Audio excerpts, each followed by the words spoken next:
Hello dear students, welcome back to a YouTube class. So we have started class 4th chapter, that is software concepts. In the previous two sessions we had seen the importance of the software, why we have to learn the software, the components of your computer system, meaning of your software, that is a software is nothing but your set of programs, what we can call it as, or the set of the instructions which will tell you a hardware or the user will how to do and when to do that. All the interaction will be taken place through your softwares.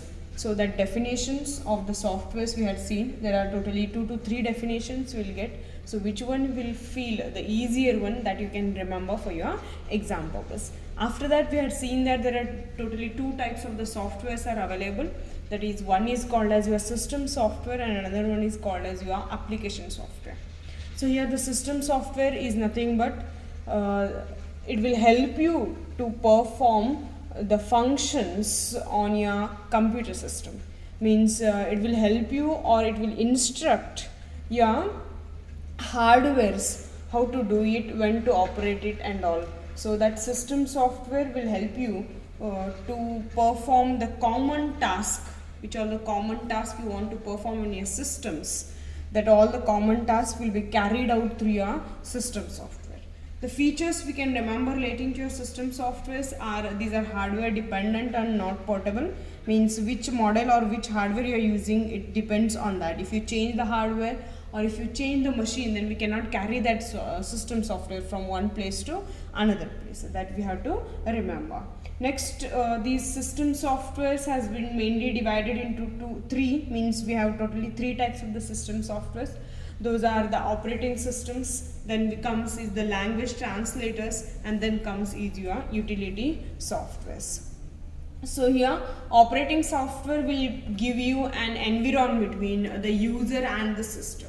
And the language translators, I told you that the earlier we used to have coding using your machine language, where everything is in the format of your bits and bytes, where the machine understands those coding directly.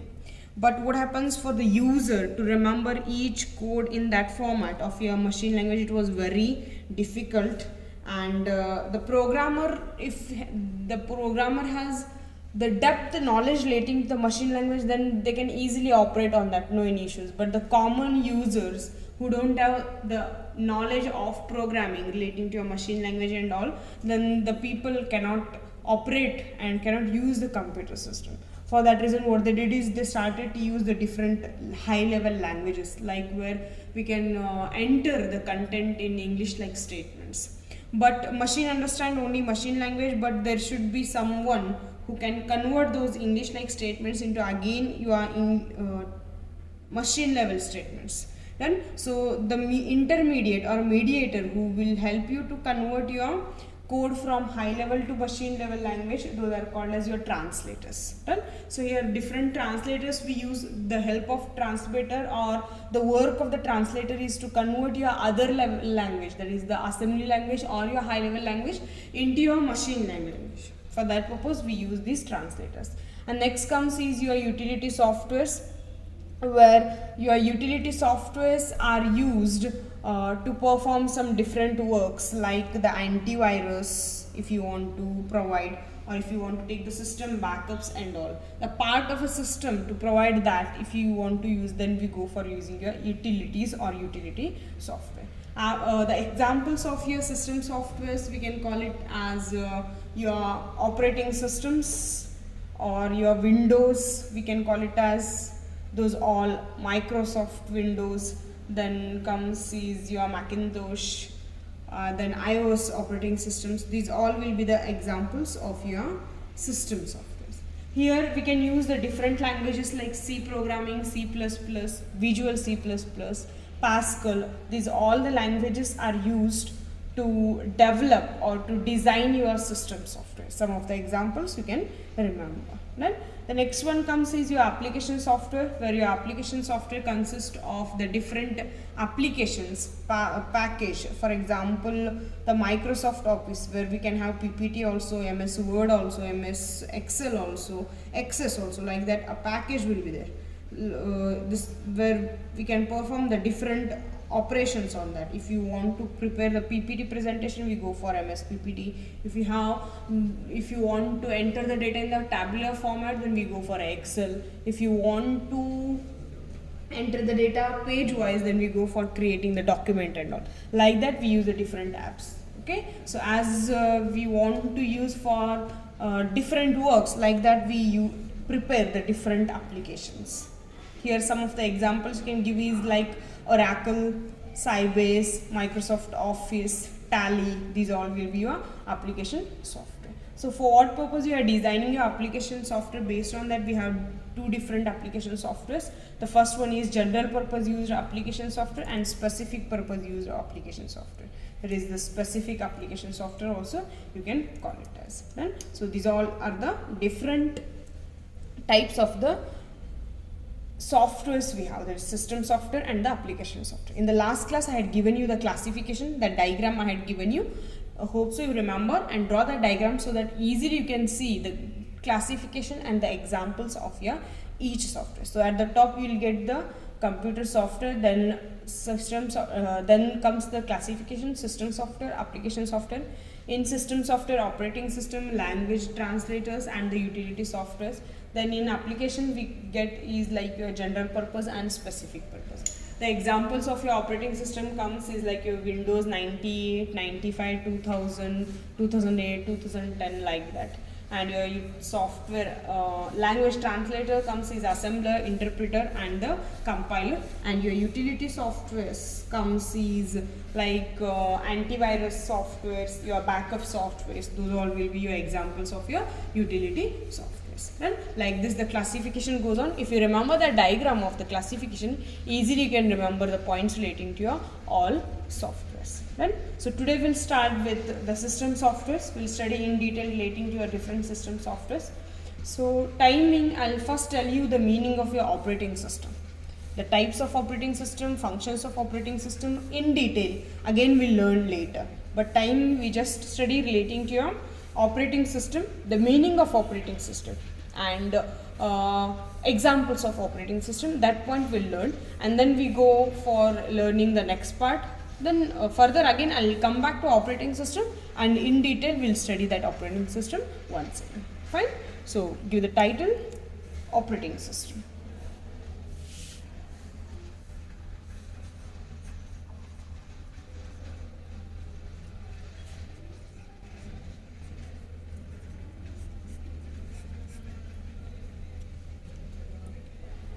So here an operating system is nothing but a set of program which will modules or which will provides a friendly interface between the user and the computer resources such as your processors, your memory, input output devices and your information.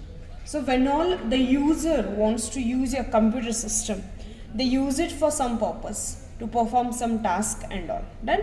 So if you want to perform some task, then there should be the interaction between the user and the processors. If you want to store some data, then there should be the interaction with your memory.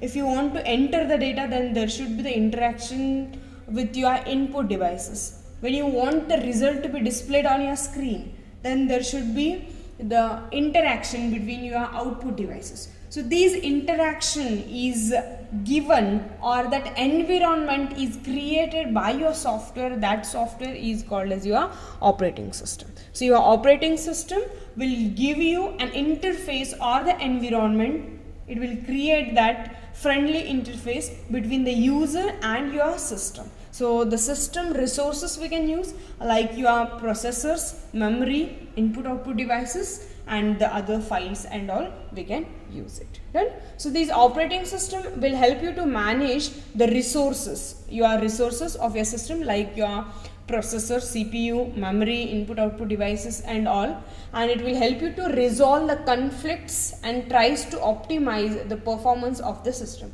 So resolve the conflicts means sometimes what happens is multi-users, means at a time many people can use the computer system. Means what happens is some wants to browse on the internet, some wants to play the music, some wants to type the content. So at that time your CPU has to work the multiple work. It has to do the work of searching on the browser also, it has to do the work of playing the music also, and it has to do work of your typing. So 3 works at a time has to be done, so that all the conflicts, means all the confusions what will create at a time, 3 works will little bit create the confusions, so that all will be resolved by your operating system, and it will give you the smooth optimized performance of your system. So that the friendly environment what will be created between the resources and the user, it is because of this your operating system. So generally the part of your operating system will be there in your memory, and it will supervises the each work or each execution of all your program, and will be executed on your computer. So where your operating system will be there, means the software, the system software, a part of your operating system, it will be there in your main memory. The copy is there in your main memory or in your memory. By sitting in your memory, it will just supervise all the work. Is all the works are going smoothly, your programs are working properly or not. If you open the tally, so all the financial related works has to be carried out. Is it working properly? Are you getting the output correctly or not? So that all the functioning, all the observation is done by your operating system.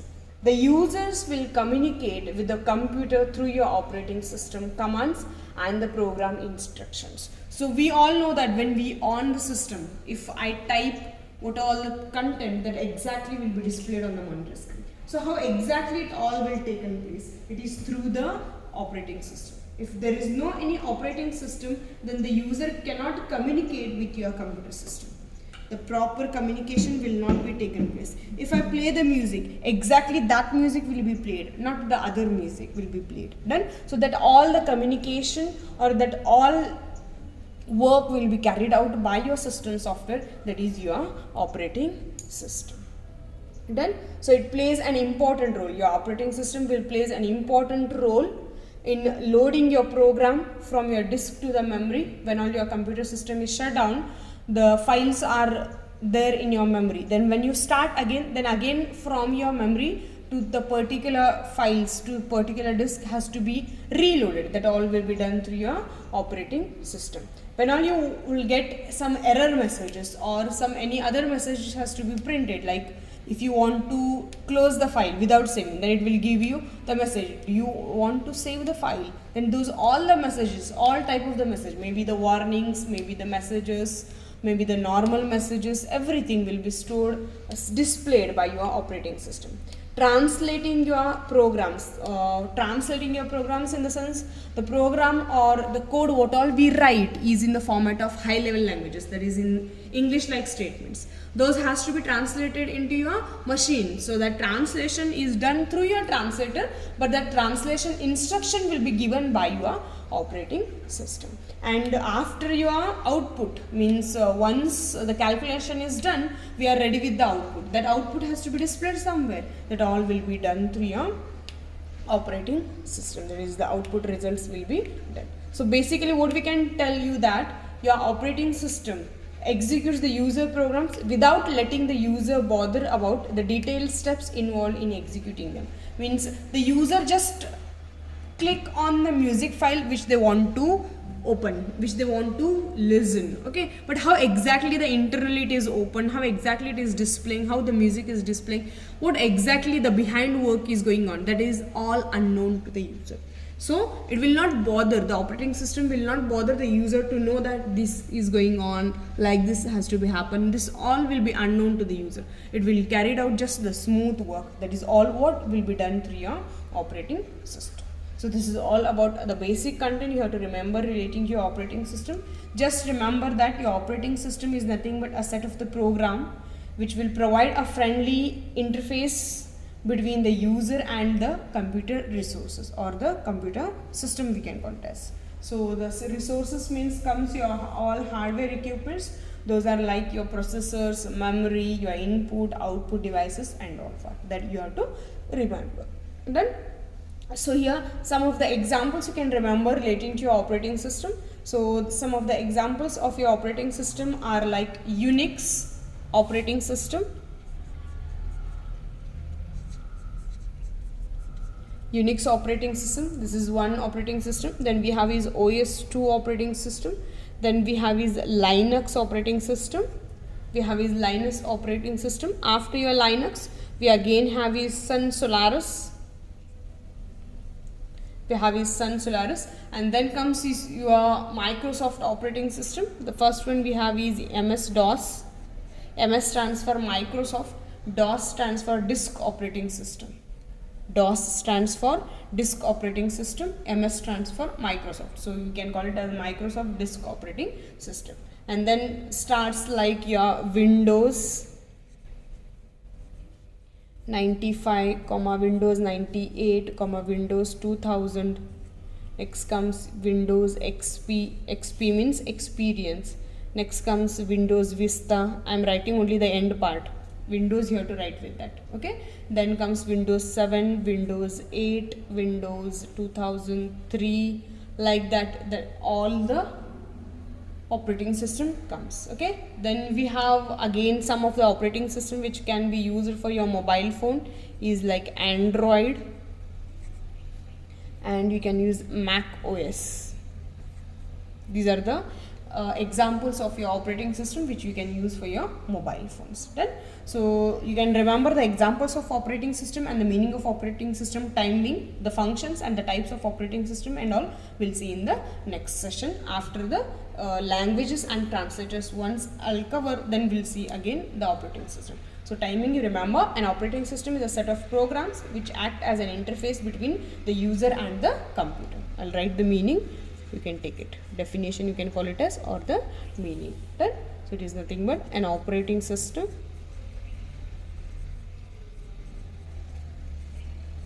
An operating system is a set of programs,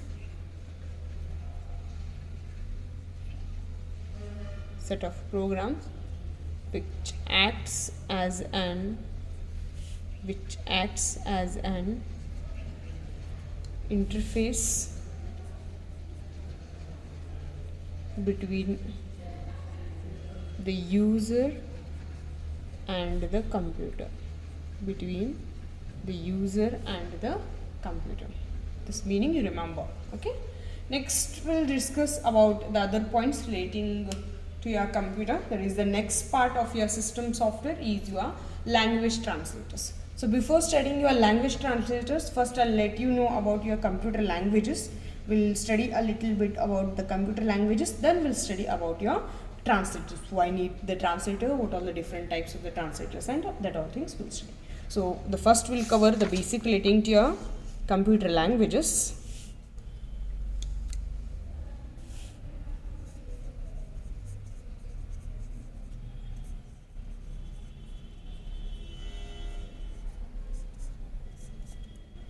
So your language is nothing but the medium which we use for communication. For example, now we are communicating through your YouTube classes. The language I am using is English. Okay. So while talking to your friends, you use your common language like Kannada, Marathi, Hindi, what all the languages you want. So when all you want to transfer some messages, or when all you want to speak, when all you want to share something, there should be one language. Okay, there should be one language. Without the language, it is not possible to communicate with you. If you want to tell something to your mom, and if you sit quietly, nothing will be understood. Just your mom can guess something like that, but what you are feeling, what you want to express, that is unknown to them. So there should be the language which will help you to communicate. Done. So the languages are nothing but these are used as a medium of the communication. If you want to communicate with your computer system, we must and should use some required suitable languages that is understandable by the computer. If you want to, as we use the English, Hindi, Kannada, Marathi, Urdu, Tamil, Telugu, these all are the languages to share our views with the people surrounding to us. Similarly, when all you want to communicate or when all you want to use your computer system, then we must and should learn some suitable languages which will be understandable by your computer system. Such languages are called as programming languages. Such languages are called as your programming languages. Or we can call it as computer language also. We can call it as computer language also. So using these programming languages, users can instruct the computer what should do. So nowadays we can type and all, what all we use it, just we use the computer. Typing, listening the music, taking printout, scanning, the other devices, the joystick, mouse, animation, what all we are using is just using, but we are not instructing in the computer languages. So when you want to instruct the computer, then we have to learn the computer languages. Those are your programming languages. So हम क्या कर रहे हैं, हम computer use कर रहे हैं, typing कर रहे हैं, तो वो टाइप हो रहा है, म्यूजिक प्ले हुआ, म्यूजिक प्ले हो रहा है, प्रिंट आउट चाहिए, प्रिंट पे क्लिक किया, प्रिंटर कनेक्टेड है सिस्टम को, तो प्रिंट आ रहा है. राइट. सो ये सभी हम क्या कर रहे हैं, हम कंप्यूटर को यूज कर रहे हैं. ओके अगर आपको कंप्यूटर को इंस्ट्रक्ट करना है, ये हार्डवेयर ऐसे यूज करना है, ये सॉफ्टवेयर क्रिएट करो एक अच्छा वाला, नहीं तो कौन सा तो ऐप क्रिएट करना है, तो ये हम कम्युनिकेट करते हैं. Okay, so if you want to communicate in that way, if you want to instruct your system actually, then you must and should learn the computer languages. Those are your programming languages. Right? So using these programming languages, the user, we the people being, can instruct your computer what can be done. Okay, so these computer languages is nothing but the set of the rules, what we call it as syntax. Set of the rules, what we call it as syntax. syntax. These are called as syntax, which the user has to follow. You have to remember. So when you are writing, when you are first time learned your languages like English or your mother languages like Kannada, Marathi, Hindi and all, first you learned the grammar. In English you are learned the first alphabets A, B, C, D. Then we came to know that there will be the consonants and the vowels. Then we started to create the words, then the sentences. Then we started to speak in English using the words, remembering your tenses, past, present, future, like that. All grammatical part we are learned. Similarly, when you want to learn your programming languages, we first learn the syntax. The syntax is nothing but the rules which we have to follow. So using these syntaxes, we can instruct the computer what operations are to be performed. So learning these syntaxes will be there in your computer programming languages, and by learning that, we can write the code. With that help of the code, we can instruct the computer, you can do like this, we can interact like this. These are the operations has to be carried out. That all the instructions we can use it. Done? So just remember, the programming languages or the computer languages are nothing but the set of the rules which are called as syntaxes, which the users has to be follow to instruct the computer what operations has to be performed. So basically, we divide your computer languages into two types. The computer languages or your programming languages are mainly divided into two types. So which are those two types? The first one we have is low level languages.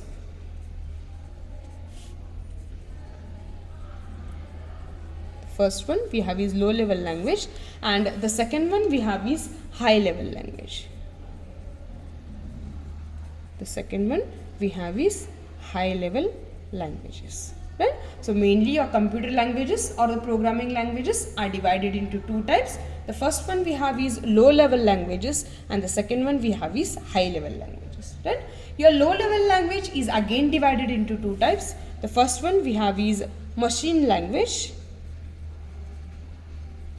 The first one we have is machine language, and the second one we have is assembly language.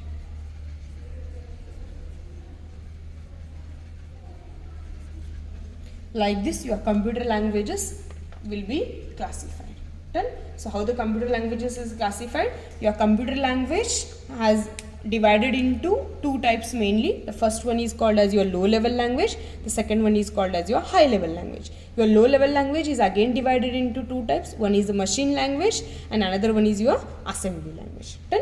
So your programming language or your computer language is nothing but the set of the rules, what we call it as the syntax. The user first has to follow these all the rules, and then they can instruct the computer what operation has to be performed. Done. So there are totally these classifications. We have two main types, low level and a high level. So how the classification is made, I'll generally tell you. The first we started to use your machine language, where I told you that everything is understandable directly by your machine, where the user has to enter the content, everything in the format of zeros and one. The content, what all you want to instruct to the users, what all the data you want to store in your users, or what all instructions you want to give to your hardware devices, everything should be in the format of the combination of your 0 and 1, that is your binary number system. Then sometimes the user felt that it is very difficult to remember everything in the format of zeros and 1. Then what they started to do is, with these zeros and 1, they started to use some shortcuts. Those shortcut words are called as mnemonics, and that language is called as assembly language. Even using these shortcuts has become the difficulty for the users. So what they did is, they directly started to use English like statements, which is easy for the users also and the programmers also. Okay, so they started to use those all the English like statements, where the programming become very easy to learn and instruct the computers, so that easily we can develop new softwares. Then, so as the difficulty was there in your machine level language, they shifted to the next level language, that is assembly.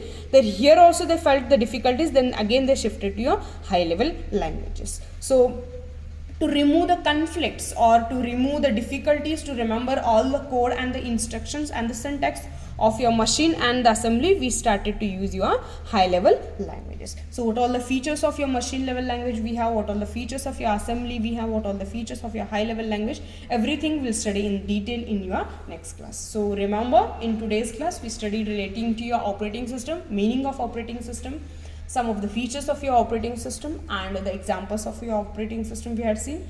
Then your computer programming are used to communicate with your computer system, that is called as computer language, or sometimes we can call it as programming language also. Those are divided into two types, low level language and the high level language, where your low level language is again divided into machine language and the assembly level language. Okay, so the features, how it works when we use these all the languages, that all parts we'll see in the next class. If you have any difficulties regarding to this part, let me know, I'll clarify your difficulties. Thank you.